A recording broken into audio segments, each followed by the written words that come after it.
इंसानी शरीर के लिए ऑक्सीजन की तरह नाइट्रोजन भी बेहद जरूरी है।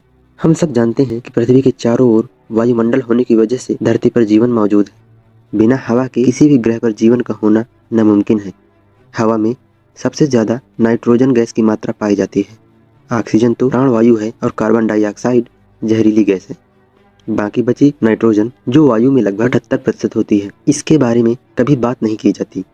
आखिर इस गैस का हमारे शरीर पर क्या प्रभाव पड़ता है, चलिए फिर हम आपका संदेह दूर किए देते हैं। वैसे नाइट्रोजन गैस पौधों और जानवरों के लिए प्राणवायु का काम करती है, लेकिन कुदरत ने करीब 78% नाइट्रोजन बेवजह नहीं डाली है। दरअसल नाइट्रोजन गैस की मदद से हमारे शरीर में एमिनो एसिड बनाने का काम किया जाता है।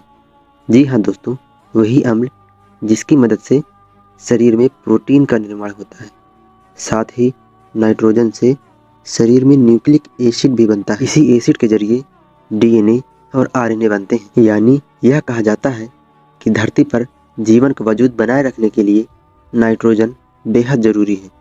इतना ही नहीं, नाइट्रोजन की मदद से भोजन उत्पादन की प्रक्रिया भी सुचारू रूप से संचालित की जाती है।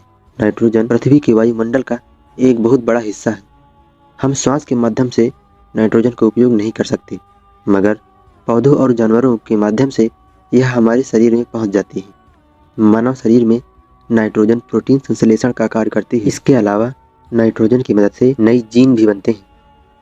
इन्हीं से किसी भी मनुष्य की आनुवांशिक आदतें निर्धारित होती हैं। मानव भ्रूण के विकास में नाइट्रोजन का अहम योगदान होता है।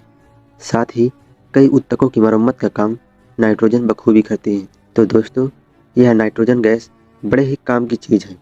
पर्यावरण में कोई भी चीज़ कुदरत ने बेवजह नहीं प्रदान की।